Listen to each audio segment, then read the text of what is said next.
this is just great. I just love this project. How many people you want to get in there, Josh? And I'm like, I don't know, at least 500. He's like, that's way too small. You're thinking too small. I'm like, all right, well, let's blow it up. Why not? Like, if we can, it's just, it's just about daylight hours, right? At that point, like how much can I get done in a day? How many people are going to sign up?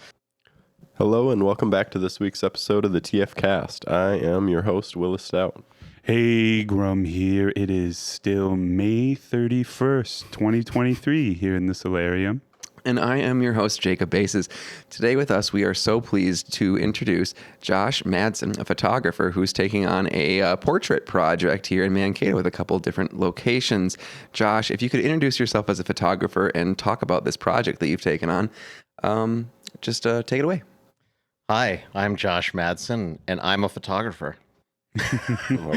No, I'm a portrait photographer, and I'm recently newer to Mankato, like in the last year and a half. And I came up with the concept of turning the Coffee Hag into a portrait photo studio for like a pop-up photo studio for a couple days. And the idea being to take everyone's picture that I can get my hands on, anyone and everyone in the community. And I mean, I don't know if I can say this on film because it's branded, but like I want to make like the Where's Waldo of Mankato. Cool. And have it be like a gigantic igloo of photos. Like when you walk in there, you're enveloped by how much cool community is here in Mankato.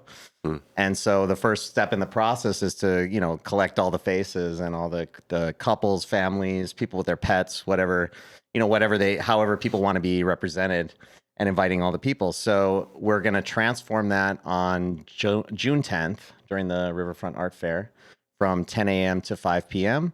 Okay. And then for those people that like, maybe the art fair is like a little too much, like too many crowds, or you know what I mean? Like some people have to wear a hula hoop when they go out in public because they need their space.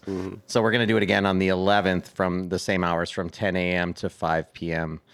at the Coffee Hag. So I'm going to set up my professional background and lighting and all that kind of stuff and do like really beautiful black and white portraits of people. And people are going to be able to leave with a photograph that day. Cool. So Awesome. Yeah, I got like we're going to have a DJ and just make it like a fun kind of social hour.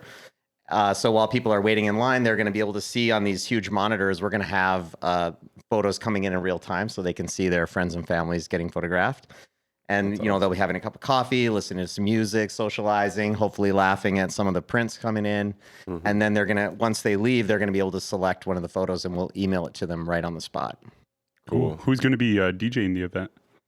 We're still deciding that, but we've been talking with, I think his name's DJ Wishful Thinking. Okay. Right? He's a buddy of Alex X. So, okay. Cool. Yeah. Heck yeah. Yeah, we know a lot of DJs here, so we were just curious if we knew that. Oh yeah, I mean, I still, that's like a lack for me. I don't really know all the DJs in town, so I just kind of went to Alex and I was like, "Hey, you got a DJ?" Heck yeah. And clearly he does. But. What's you're gonna have hopefully, between 50 and 2,000 portraits taken on these days. What's the end game? What are they going to be used for in the future? Ideally, I'd like to get 500 portraits at least. And through talking to different people in the community, like, if I can name drop a little bit, like Denny Dotson is someone that I brought up the project and he was like, this is just great. I just love this project. How many people you want to get in there, Josh? And I'm like, I don't know, at least 500. He's like, that's way too small. You're thinking too small. I'm like, all right, well, let's blow it up. Why not? Like, if we can, it's just, it's just about daylight hours, right? At that point, like how much can I get done in a day? How many people are going to sign up?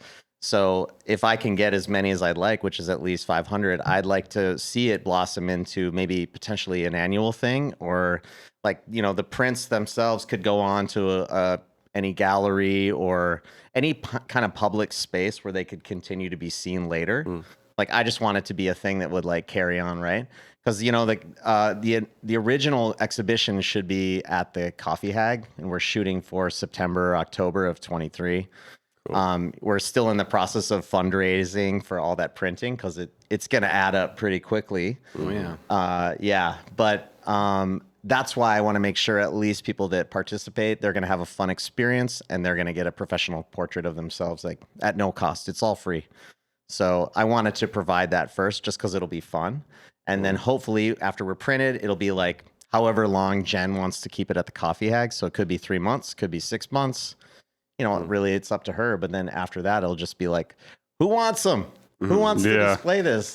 How will they be displayed? Are they going to be displayed in a row, or is it all getting, in... Well, my vision at this point is kind of like it's like a array of different sizes.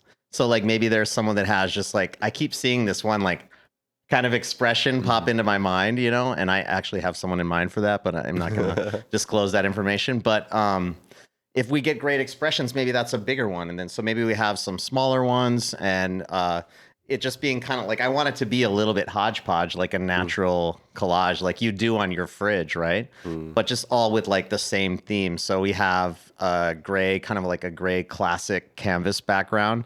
And then I'm going to have white and black, and just whatever feels good in that moment, we're going to throw it in. And so it should be this, like nice kind of checkerboard vibe, but like not so uniform of collage. And then we're going to print some that are going to go on the ceiling itself. So cool. I want the experience to be like people just be surrounded by all the cool community that's here. I mean, I've been in a lot of places, and I'm finding that like Mankato, for me at least, has been like a very supportive, like cool community. I don't know that you're going to experience this in every place. I would hope that you would, but I think people here are really supportive of the arts. They like creativity, they especially like community. It's a kind of place where like I was running around getting these stupid little flyers I got printed up for it, and then I run into Jacob. Like that's like the kind of thing that happens here. And it happens to me all the time. I feel like there's opportunity in that. Like we can actually get to know each other on a deeper level and create community that's like, in LA, maybe you don't know your neighbors. Like you might have no idea who they are, and they might not even give a crap. But here it's like big enough where there's some opportunity, but also small enough where you could actually create some of those relationships and like get to know people. Yeah, I mean, Mankato really masquerades well as a small town, but I mean, we're like right on the edge of metro status.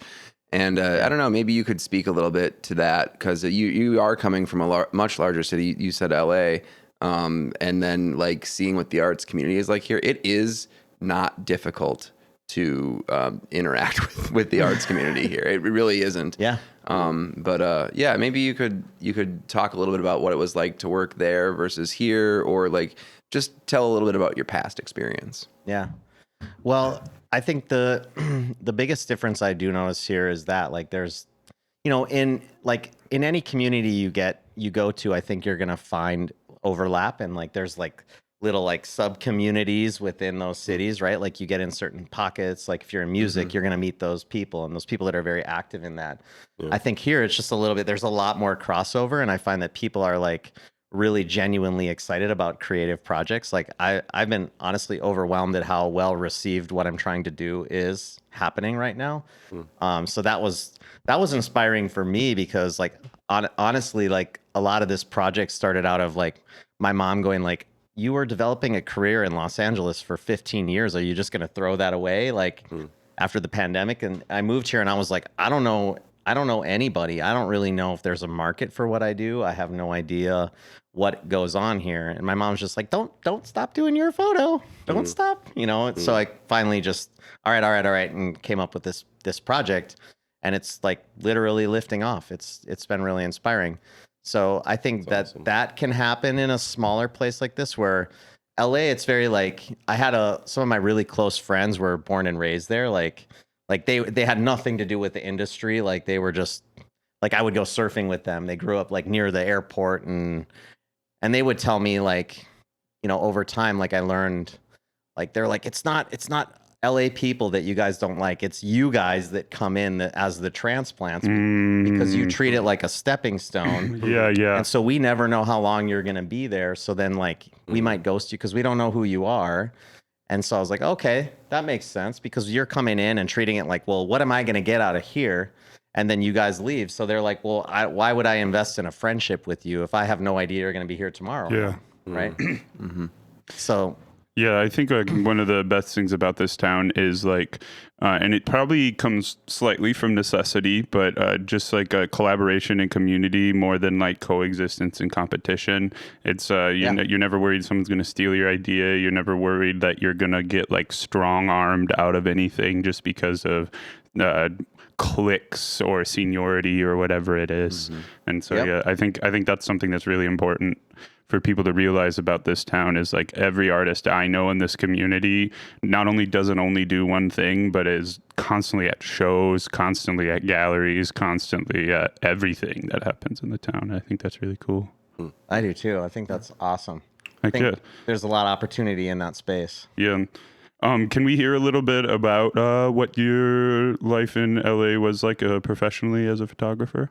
Yeah. So when I originally moved there to do music, and I did photography as a way to not get fired, basically, when I would try to go on tour. So when I first moved out there, my brother is actually the one who convinced me to move out there. And then when I got there, he was like, "All right, I'm leaving." So I was like, "All right, wow, I really know nobody," and that was really intimidating at first. So I think I had saved up like maybe $30,000 or $40,000, which to me was a lot of money at that time, right? And in LA, that is like a nothing burger of money. So that went very quickly, and I realized that I needed to get work, and music was going to take some time to make money at. So I made a declaration to the universe like the night before I actually started doing this, and I was like, I'm going to be the best photo assistant that LA has ever seen. And whether that's actually true or not, it's probably not actually true, but it did motivate me to do something. And the next morning I woke up and I literally Googled photography LA. And the first site that came back was some photographer. I had no idea who it was, but I saw a picture of Halle Berry on there, and I was like, okay, this is pretty enough. Like, this is, because I just wanted to learn. Like, I wanted to learn anything that I could. And so I wrote him an email, and it was like 4 sentences long. I didn't even attach a resume. It just said, "Hey, I'm new to LA. I'm a photo assistant. I've been assisting for 4 years. Let me know if you need help." 5 minutes later, I got a response, and I was just like, "Oh my God, I can't believe like somebody actually wrote me back." Yeah. Wow. Yeah. And an hour later, I was at the dude's house, and it was super funny.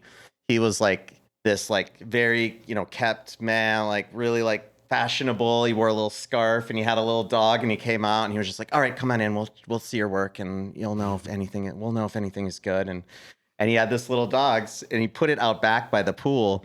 And so this whole interview, he's like, "Let me see your portfolio." And he puts it down on his massive coffee table, and he's like paging through, and he's like, "Your work is nothing like we do in LA, but we'll try you out in a shoot and see if you do." And meanwhile, this little dog is like running back and forth in the window of the pool going like, "Yip, yip, yip, yip, yip, yip." So like the whole time I'm like watching this little dog go back and forth, and this dude's just like ripping my portfolio to shreds. And admittedly, at the time, it was crap. It was not amazing work.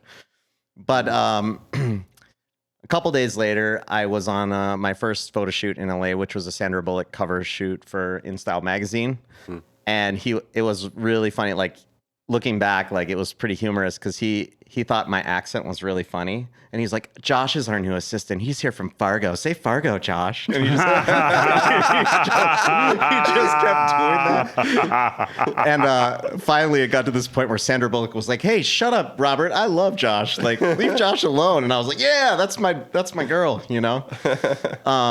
But it was pretty amazing when I actually made that declaration and just got out of my own way, and all I had to do was send an email and I got something back. Like, I'm not saying that's going to happen for everyone, but it does at least motivate me to like when I'm second guessing myself. Sometimes I just got to get out of my own way and like put the first foot forward, and you never know what'll happen, right? Yep. I think a lot of people don't realize that about people that are in that position. Like recently I was like, I'm going to take comedy more seriously. And I sent out a bunch of messages, and literally every message I sent got messages back. And I was like, why did I wait 30 years to do that? Yeah, exactly. But that's even the beauty of what, like all the technology we have now. Like people are so accessible. Like if you can't get someone's phone number, you could probably find them on LinkedIn. You could probably find them on Facebook, on Instagram. Like there's so many ways to get a hold of people now.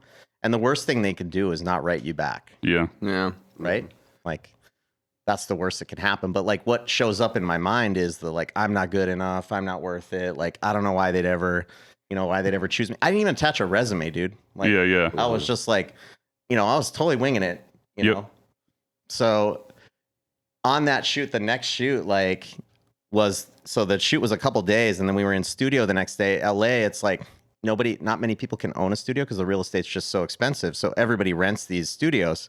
But in Minnesota, it's a little different. Like you can own things. So a lot of the photographers that I worked for here, they own their own spaces. So like when you're not loading film or doing whatever, you're sweeping the floor, cleaning the bathroom, or all that kind of stuff. So I'm fish out of water in this like big studio with all these, LA egos in the room, or like how it seemed to me at the time. And so I just pick up the broom and start sweeping the studio, and all the assistants start laughing at me like, look at this room. Like he's cleaning the rental studio. They got janitors for that stuff. Yeah. And I'm like, I don't know what I'm doing. I'm just trying to like not look weird. Just keep moving, just keep swimming, and, but what I didn't realize is that the person watching me do that was the producer. And she was like, hey, you're a really hard worker.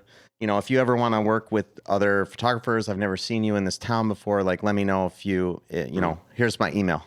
And I was just like, yes, like, There you go. So she turned out to be Annie Leibovitz's producer. I don't know if you guys know who that is. Only through you. Yeah. She's probably like the number one household name in photography. And so like a month later, I was on a Bruce Willis cover shoot with Vanity Fair with Annie Leibovitz.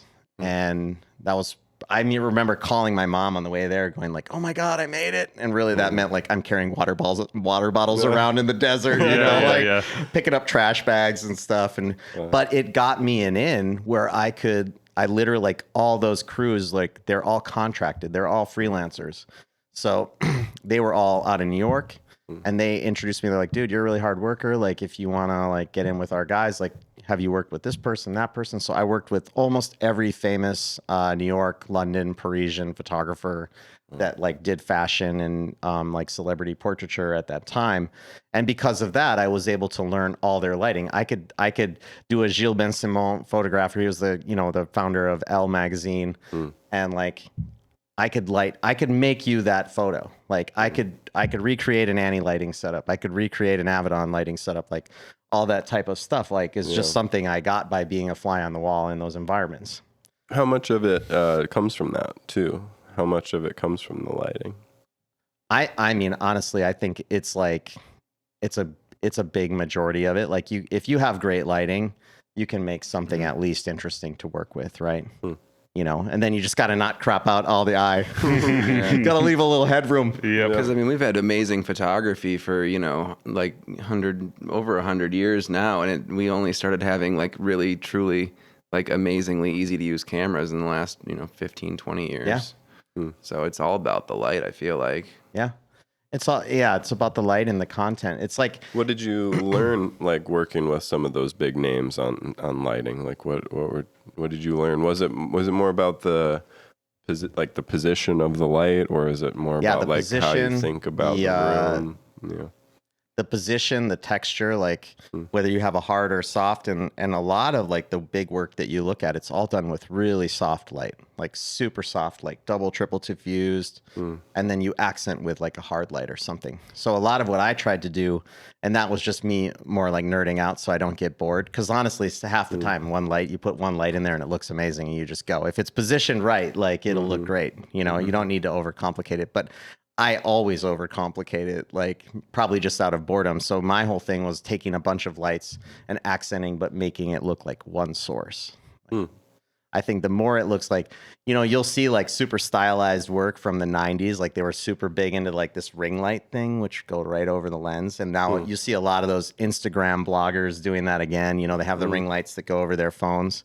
Yeah. But it's super stylized because it's creating a shadow that goes like that across the face. That's why you get double shadow and you'll get up shadow and down shadow. It just depends on what contour you run into, right? But I think most of the time, like if you think about it, we live in a world where there's one light source. Yeah. So that's how we would naturally see things, with maybe a little accent. Like I was telling Zach the other day, we were talking about, or Grom, sorry. We were talking about lighting and I was like, you already know it. You just don't know that you know it. Yeah. It's like one of those things. Color is like that too. What's that? Color is like that too. Yeah. Like you can tell so fast if something's oversaturated or not, even if you've never used a camera before. Yeah, it'll feel weird. Yeah. You look at it and you're like, I don't know, it just doesn't feel right, know? Music is mixing music is the same way too. Like you can listen and be like, this sucks, but you don't know you don't know that there's too much mids in the drums or whatever it is, you know? Yep. I think lighting in a way is like, it's almost like audio for motion. Like you can have crap footage, but if you have great sound that goes onto that audio, that makes the difference between a professional film and not, like, you know, because even it's like kind of cheeky. It's kind of cool to have like old 16mm footage, but if you have like great audio, you know what I mean? Like you're in business. They always say that's the trade. Like bad video but good audio is going to get more traction than great video with bad audio. Like, that's interesting. always what they say. Yeah. And I mean, it makes sense. Yeah. We got that artsier vibe or whatever. Whatever it is. What do you do anything musically oriented right now, or did you kind of leave that part of your work behind you? I'm not currently doing anything, but I have a couple people like, hey, we should do something. And honestly, it's intriguing to me because I love music. I think, personally, I think music, like in terms of like the powerful mediums, I think that like music is probably one of the most, and then maybe cinema like right behind it, because it combines the visual and the audio together. But I always like to think about like, well, what are we? We're like vibrational. I'm going to get real hippy dippy on you, but like we're vibrational beings. Like we are mostly wave and vibration that takes physical space. So you know it when you hear a good song like that, you get those chills in your spine or whatever it is. And I think it's because music touches us on this like inexplicable way. Like we don't always have words for it, but like, you know, when you feel a good song, like we feel that in our core. And I think that's why cinema is a close second, because you mix some of that with the visual elements together. So I think it's one of the most powerful mediums there are. You know, what did you, when you were a musician, what did you play? What did you do?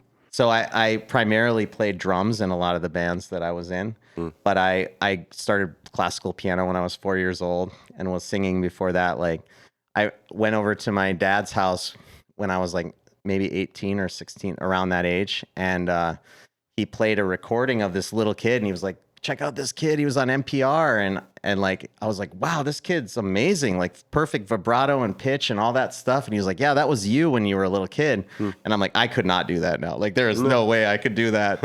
But I absolutely like, so singing, I taught myself guitar when I was like 12. Same thing with drums. I played cello for a minute, but I can still play like one Chopin piece. I can hack my way through it on piano, but like, that's about it. Like, so I'm sure if I like really went into it, I could probably do more, but I just don't do it every day. So were these mostly punk bands then? Yeah. So the band I played in Minneapolis was called Volant. It was spelled Volante. You can still find our stuff. It's on Spotify, all that kind of stuff. But we would play, we opened up for Tenacious D in the main room. That was the concert that kind of like put us on the map in Minneapolis. But we'd play the 7th Street Entry a lot. We'd play the Turf Club, if you guys are familiar with that. Yeah. Like all those kind of like little venues over there. But we got compared to Fugazi a lot. Cool. That kind of vibe. Fun. Do you still write music? I haven't in a few years, but I have. I had like maybe 100 songs I had written that I never did anything with. Sick. So I'm just kind of sitting on it. There you go. Should we take a? We'll take a quick pause for an ad break here. On the top of a picturesque ridge lies a fundraiser like no other. One that pampers its bourbon like its own bebes. Hi, I'm Holly from FOCP, and if you love beers, brats, and bourbon as much as I do, then you'll appreciate the craftsmanship and quality of a local nonprofit who brings the best bourbon goodness, dazzling beers, memorable brats, and riveting music to the most fun fundraiser on June 22nd. Come taste the difference doing good can make in your life. You'll remember the experience, and you'll remember the name. Bourbon, brats, and beer.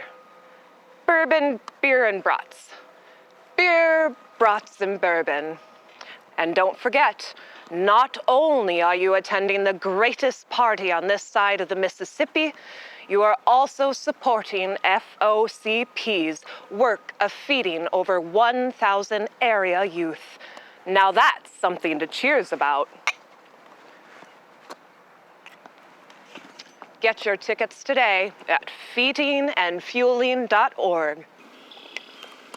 For $15 off your ticket, enter the code 150FF at feedingandfueling.org.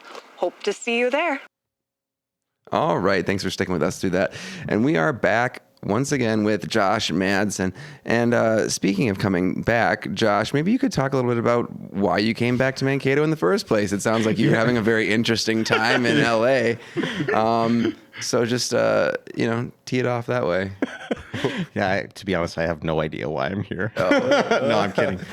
I did come back so when the pandemic hit, everything shut down for, I don't know, a couple of years, really. There was some project that started back and they had their requirements, but I just felt like I'm going to wait till this whole thing blows over. And in LA, you at shows, you still have to wear a mask. Right now, you still have to do that? At the Comedy Store, only the comedian doesn't have to wear a mask. And yeah, it's still serious.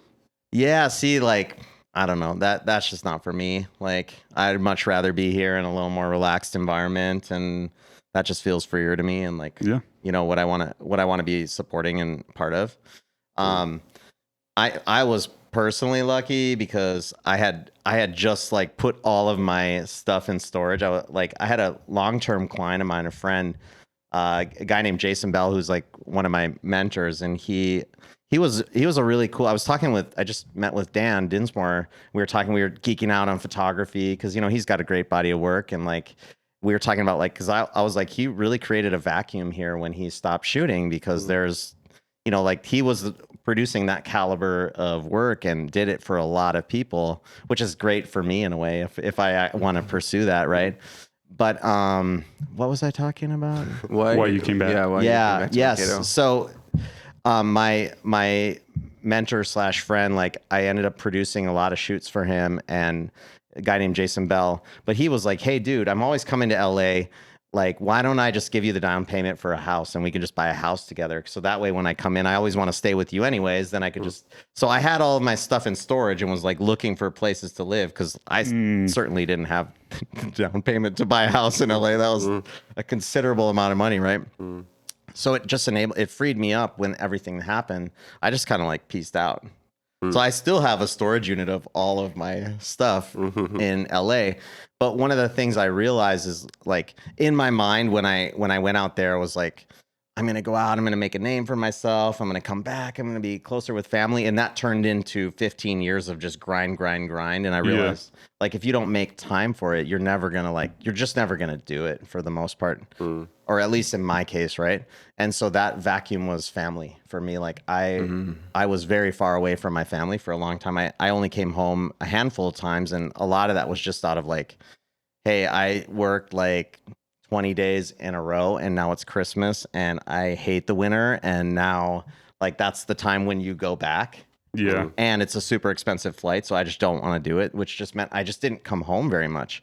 So now that I'm here, I'm spending a lot of time with my mom, and we're being able to catch up and spend I have coffee with my mom once a week, which is awesome. Just this morning before I came here. So, for me, that's what Mankato's kind of been about. And now that I'm here, I find myself going oh, I guess I am ready for a slightly slower pace of life, a little more I don't need to spend 3 hours a day in the car. And there's great people here. I can do, I feel in some ways it's once you develop those connections, as long as you keep them up with people, they're always going to be there. It's not like you just disappear off the map. So you said something a little bit just a second ago. You said you just kind of go, and but if you don't do it, it won't happen. So what were you referring? Did you not feel as if you were pursuing those goals when you were in that grind? I definitely felt like I was pursuing something, but it was kind of an open-ended, you don't know when it's going to happen, or what, and then maybe the carrot is always dangling further. It's I don't know if it's grass is always greener or something like that, but I like the goal becomes different after some time. Yeah. Well, when you start, you're not aware of like where things can go. Like when I started working this business, I had no idea what my goals could even be, you know, like, cause I didn't even know what owning a business makes you capable of or anything like that. So I think a lot of it is like, it's like how when you do an art, the second you get good at it is the same moment you realize you are a hack. You know, like the moment you're like, I'm the best at this, you're gonna become a hack. So like, I don't know, there's just something weird about art in that way, is like the better you get, the more you realize you can't do because now you're aware of it. Yeah. The more you know, the less you know. Yeah, exactly. Yeah, kind of thing. There's the big pond thing too, to some degree too. Like, you know, you go to LA for a long time and you like come back and like you have like some amazing stories that you've already told. And then you're like, well, I need to make a name for myself. Yeah, Right. And it's like, I haven't done any of those things. Yeah. And like, I feel like I have opportunities like coming at me like left and right. And, you know, like you take those and you do them on your own, but it's very interesting to like hear the difference of like what it's like to go to that, like, to that versus like the kind of like grind that you do here in Mankato. Yeah, they're different, and you know, and that's what's cool about it. Like I was talking recently about this, like how even in my daily life, I'm the kind of person, like I need to have that dangling carrot. Yeah. Otherwise, I go a little bit crazy. So I'll make little games for myself. Like I found out I was nominated for Mankato's Best this year, and I didn't know that I was. And then like one of my coworkers was like, "Hey, you got nominated for Mankato's Best," and I was like, "No way! All right, now I have my little game." Yeah. So like I can go out and have my QR code and ask people to vote for me, and like that's just something that gave me something to propel myself into the future, right? And I guess that's kind of what I mean about that. Like if you don't do it, if you don't make that goal for yourself, you'll probably never do it, right? Like I have to, like I was talking with Dan about this as well. Like I'm very good at wedging myself into a corner so that I can get myself out of these messes. And that seems to motivate me really well in terms of my process. It's maybe not necessarily the healthiest process. There's probably easier ways or like more efficient or effective ways to do things. But I'll be like, well, it looks like you have to do it now. Burning the ships. I work better, and it's something I've worked on, especially after starting here, when I procrastinate.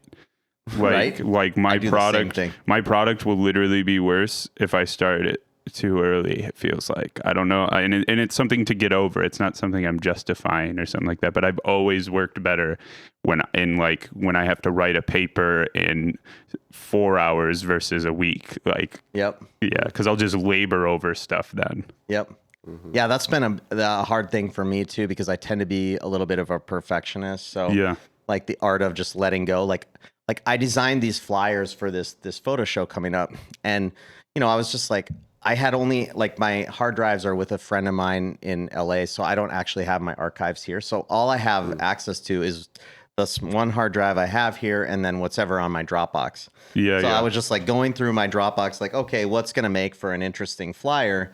And just trying to get it out because I really want to get the word out there for what I'm trying to do. And I need some sort of promotional material, right? And I could sit there and like, oh, this image should be there. And at the end of the day, it doesn't matter. Like it does not matter. And I did the first printing of it, which is when I bumped into you. And I realized, like, after looking at it, like, oh, this is all about me. Like the flyer's all about me. Like it shouldn't be about me. I'm the space for this stuff to show up, right? Like I'm the vehicle for this Mankato collage idea to come together. Yeah. And so the more I make it about me, the less it's going to actually happen. The more I make it about like, well, what's inspiring for someone else? Like, why would they want to be involved in this? Yeah. And then I had to take a look at it and I'm like, oh, dude, this is so dumb. Like, why didn't I just put free portraits on the top of the thing? Because that's what's in it for people. Yeah. Right? Like and if maybe some of them are excited to be part of a collage. I don't know. I think it's kind of a cool idea. Yeah. But like, you know, I had to really get present to, like, when I took a look back at what I'd actually created, it was all about me. It wasn't about like, and granted, you know, I was like, oh, well, I want to have pretty work so they can see my work. And like, they'll want to be a part of it because of what I've created. Yeah. But the reality of it was that was a bunch of pretty people. And I even got some feedback from people like, oh, well, based on this, like people in your images look really pretty and I'm not that pretty. So like, it wouldn't make me want to be part of this. Yeah, and I was yeah. like, you know what? Like, that's something I hadn't considered. Like Yeah. I myself, I'm critical of my own self. Like there's a reason I'm behind the camera and not in front of it. And you know what I mean? Like, so it's a barrier for me too. Like I much prefer to be like directing someone else or doing something behind the scenes. But like, so for me to even be on something like this, at first I was like, I don't know if I have anything interesting to say that anyone would even give a crap about. Like, you know what I mean? And then let alone like, do they want to look at me and watch? You know what I mean? But then I'm like, at the end of the day, it's like, well, it's not about me. It's about what's trying to be created. And so having that really present for me is like something that's like really changed the way that I do my process and what I look at. I don't know if that. Yeah. That answers a question. I'm sure. I don't remember what question. What was the question?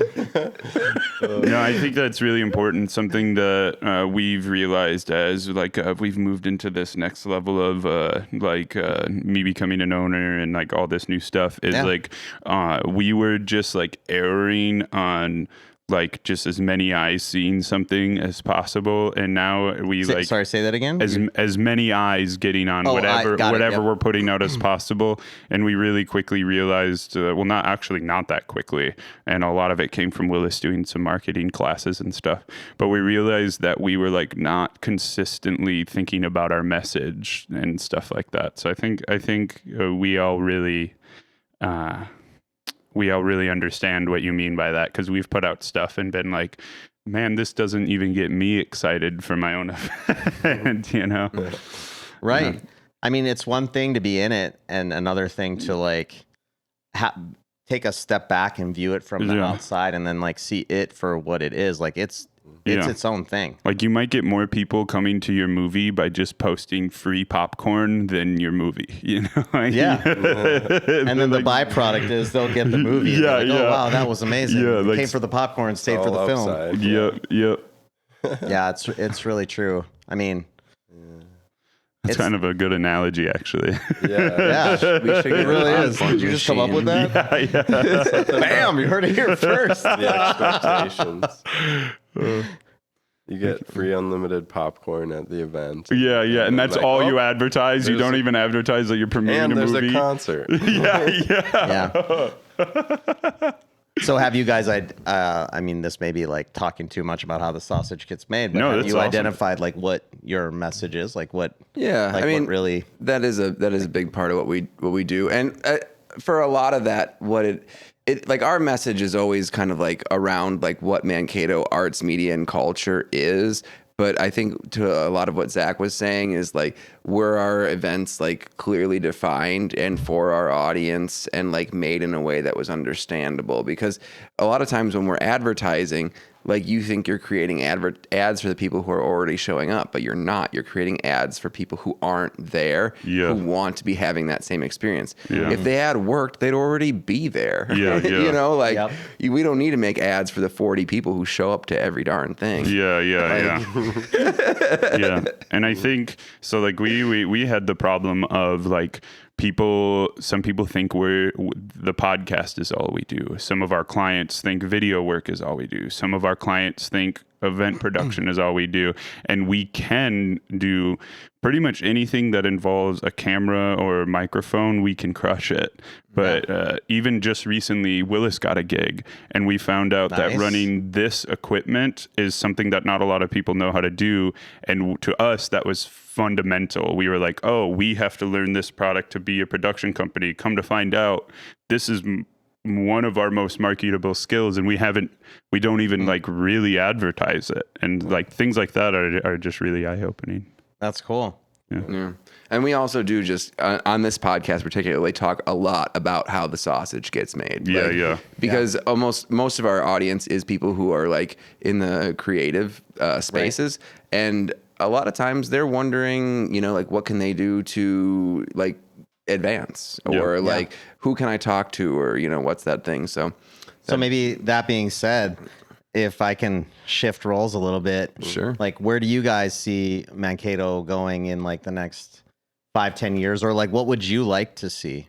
I would like to, number one, see a venue that can hold over 100 but less than 10,000 people, because like Okay. that's where we are right now. Like you can perform at the Civic Center or you can perform in a room that fits 100 people. Number two, I'd really like the city and it's the people in it to realize how great of a product comedy can be. I think because in town, a lot of people aren't aware of what comedians are good, what comedians are bad, and have no feeling of guarantee of like the level of entertainment of a comedy show. Yeah. I think that there's a lot of just like literally convincing the public, like comedy's fun to go to, like just come to one and you'll have fun. And usually that works. Like people who come to one rarely end up never coming back, but I mean, dude, that last show, the final show of the year, the comedy, it was amazing. yeah, it like was. there was not enough space in that room to hold everyone. Yep. And But like yeah. it didn't matter like if you were amazing but like people were so supportive and like people, I think people love to laugh. Like it's such a like, and it's healthy. You know what I mean? Yeah. It's like really healthy for us. So I totally understand what you mean. Yeah, those are two big things for me. How about you guys? Yeah, future of Mankato is really interesting. I think a lot of, to kind of back up just a touch, I think a lot of people, both in our audience and us, are like really like this area and want to be here and see it for a lot of its advantages and try to like, I don't know, look past some of its flaws. But that I believe is like everywhere. So really just kind of seeing it as a place that has certainly some good opportunity, some forward direction that's exciting. It seems to be growing. Things are changing. It's always doing something a little different. I like the river. I hope the river becomes like a bigger part of the area. But yeah, I guess in terms of like Mankato as a place to live, I'm excited by the energy of the art scenes here right now. Yeah. And I think that that's a big thing that really got us starting with like the show and continuing to invest in producing events and stuff like that in the area. That there's just really a lot of awesome stuff going on. And it's definitely worth checking out and under communicated. It's like definitely a population density in this area that has carrying capacity for events greater than are currently happening. Yep.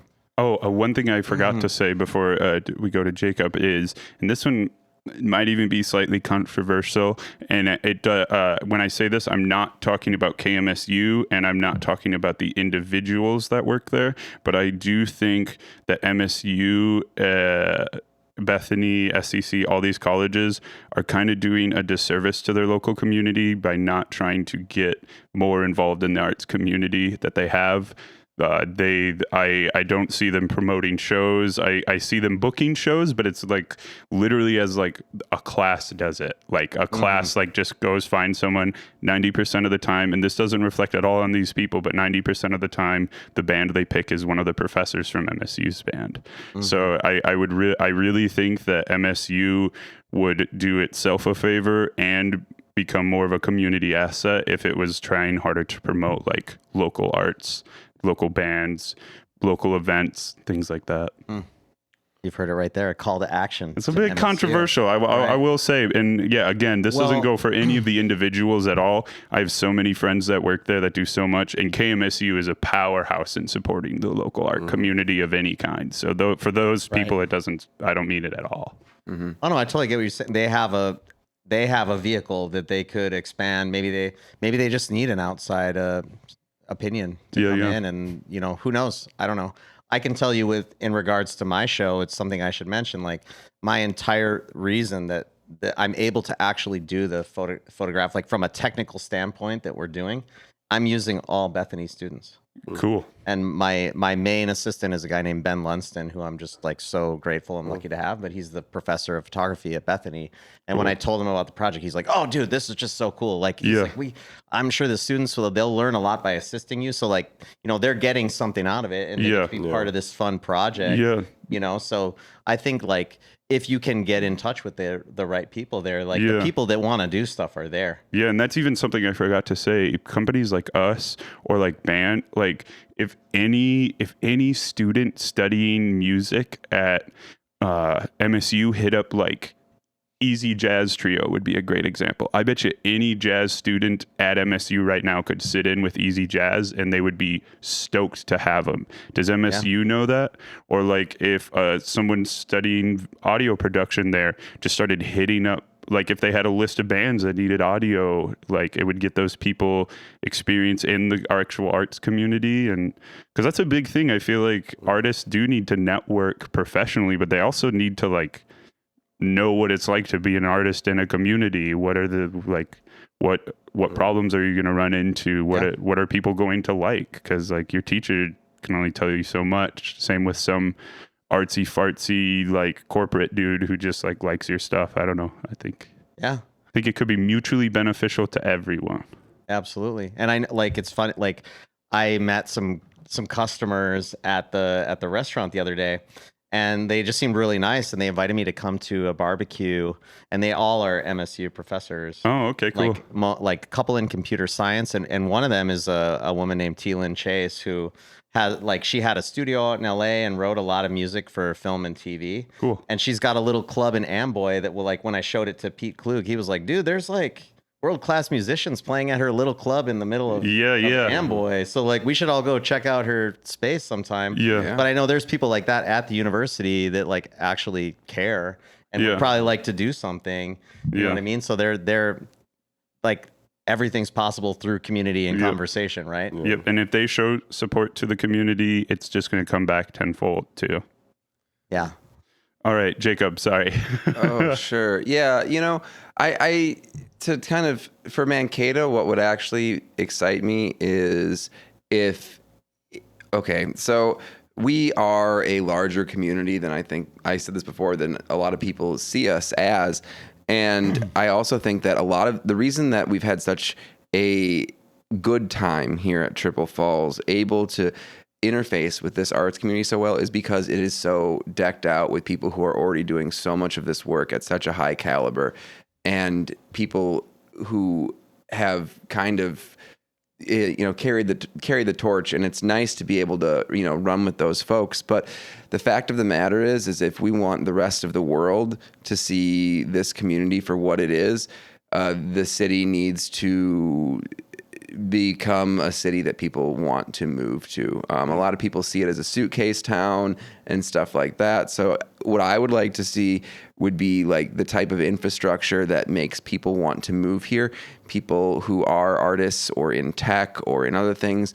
I'd like to see neighborhoods that are walkable. I would like to see transportation going in. I would like to see someone looking at a thing like Madison Avenue and being like, well, this doesn't actually, this is like the most average kind of terrible city design possible.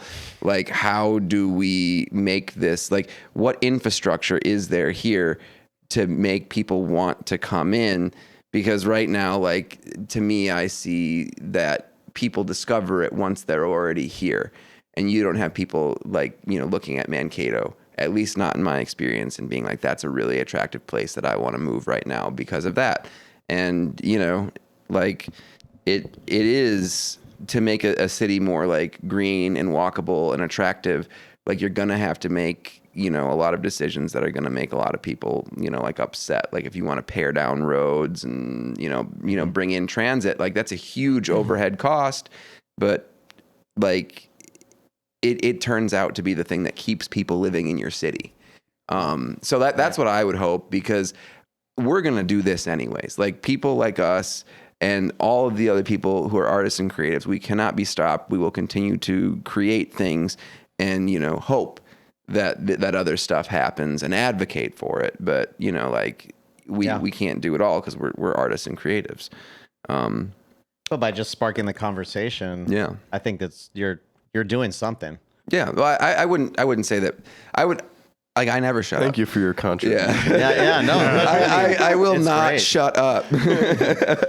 I had a and we can go out after this, but I had a really weird interaction after not this SFU show yesterday, but last Saturday.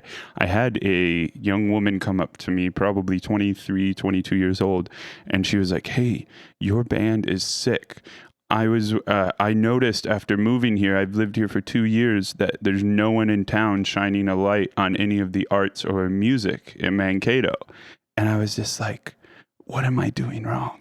Like that's literally my whole job. Like I own a whole company that is like literally like we're a culture company first and a production company second to pay for the culture company.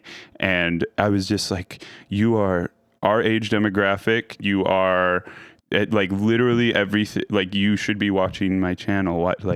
What is going on? Why are people saying there's no one doing this? I don't know. I just thought it was really interesting. If I can interject, like one of my earlier jobs, like part of how we got in with First Avenue was I was the guy that drove around and put up all the flyers at like Cheapo Records and like all that kind of stuff. And so for me, like when I like doing this project that I'm working on right now, I made these stupid take an 8.5 by 11 and put 4 up on it, and then you cut it, and then just hand them out to people. And I'm always shocked at like how effective that marketing is. Yeah. Because I'm like handing it to you, and I'm telling, like, I walked into the Eagles yesterday because I'm like, hey, I want everyone and anyone. I went into the Halal market next to Coffee Hag and just invited them, and they were like, okay, we'll be there. It was like really interesting to see. So maybe like some of it gets lost in like this echo chamber that is online. It's like you said, like, we don't need to make advertisements for the 40 people that already come to everything because we know they're going to be there. Yeah. And I always am amazed at like how it's just like, hey, just give people a dang piece of paper and like talk to them for 2 seconds. Like when I walked into the Eagles room, or I don't know, whatever it's called, the Eagles. Yeah. And like literally it was like record scratch, and the whole bar just looked at me because like I'd never been in there, and I was just like, all right, here we go. Guys, I'm doing free portraits for anyone and everyone in the community. They all look at me like, all right, whatever. By like literally 3 minutes later, I had everyone in the bar asking me for a flyer. Yeah. And then I was like, hey, I just did a little interview with Lisa Kay, and they're like, I love Lisa Kay. She's so great. I want to get our photos done. And like, it literally took 3 minutes out of my day. Yeah. And I found like 20 people, and I saw some of those reservations come into my like Calendly app or whatever.